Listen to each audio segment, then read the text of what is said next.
அவனை சம்பாதிக்க வேண்டும். அதுதான் அதனுடைய பொருள். இல்லாவிட்டால் அவன் எதுவும் பிரயோஜனம் இல்லாதவன் இல்லையா? தோன்றி புகழோடு தோன்றுக அத்தினார் தோன்றலில் தோன்றாமை நன்றி. அவர்கள் தோன்றாமலே கூட இருந்திருக்கலாம் அப்படி என்று திருவள்ளுவர் அழகாக குறிப்பிடுகிறார். இந்த உலகத்திலே பிறந்த நாம ஒவ்வொருவரும் எதற்கு பிறந்தோம், ஏன் பிறந்தோம், எப்படி வாழ்கிறோம், எதற்காக வாழ்கிறோம் என்று பல நேரங்களில் நமக்கு கேள்வி கேட்டிருக்கோம். ஆனா இந்த உலகத்துல பிறந்த ஒவ்வொரு மனிதனுக்கும் ஒரு கடமை இருக்கிறது. அதுதான் சமுதாய கடமை. அன்பு இல்லை என்றால் இந்த உலகத்துல எதுவுமே இல்லை. அது ஜஸ்ட் 3 வார்த்தை தான். அந்த அன்பு ஒரு மனுஷகிட்ட இல்லைன்னா இந்த உலகத்துல நம்ம எதையுமே பெற்றுக்கொள்ளவும் முடியாது, எதையும் நம்ம கொடுக்கவும் முடியாது. பாருங்க, நம்ம எல்லாருமே நம்ம சேர்த்து உட்கார்ந்துருக்கோம். என்ன உங்களுக்கு தெரியாது, நானும் உங்களை இப்பதான் பார்க்கிறேன். ஆனா நான் உங்களை பார்க்கும் போது நீங்க என்ன பார்க்கும்போது சிரிக்கிறவே ஒரு சிரிப்பு, அது கூட ஒரு சமுதாய உணர்வு தான். அங்க ஒரு அன்பு வெளிப்படுகிறது. தெரியாத ஒரு நபர்கிட்ட நம்ம பேசும்போது நம்மளுடைய புன்முறை கொடுக்கும் போது அது ஒரு அன்பு வெளிப்படுகிறது.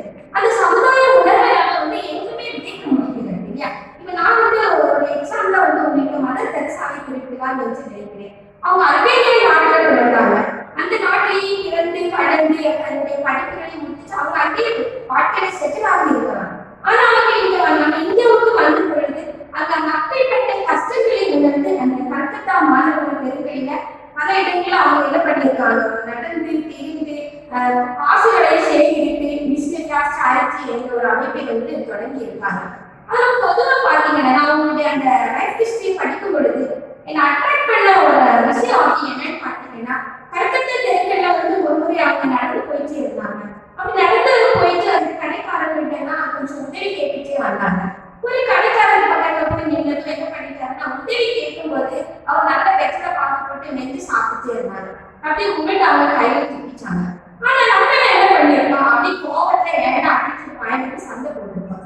ஆனா அவங்க அந்த அந்த பெண்மணி அதுவும் பொறுமையாக பரவாயில்ல அப்படின்னு சொல்லிட்டு நம்ம உடம்பு தொடச்சிட்டு, இந்த கையில நீ துப்பிட்ட, இந்த கையில என்னுடைய மக்களுக்காக, அதாவது கஷ்டப்படுகிற மக்களுக்காக ஏதாவது உதவி செய்து அப்படி செய்திருப்பா அப்படின்னு கேட்பாங்க. ஆனா அந்த கடைக்கார வெட்டக்கார தனி குனிந்து பொண்ணும் பொருளை கொடுத்து அவங்க அனுப்பி வச்சாங்க அப்படின்னு சொல்லிட்டு நம்ம பார்க்கணும்.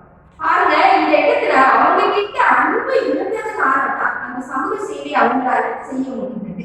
அதனால நிறைய தொழிலாளர்கள் என்று கூட பார்க்காம அவங்க புண்களை தொட்டு காயங்களை எல்லாம் கழுவி மருந்து போட்டு இன்னைக்காம எத்தனை பண்ணுவோம் நமக்கு தெரியல.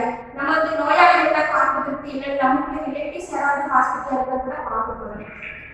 நல்ல புண்ணோட காலோட ஒருத்தைகளை பார்க்கணும். நம்ம அதை எப்படி பார்க்கணும், அர்த்தமா தான் பார்க்கணும்.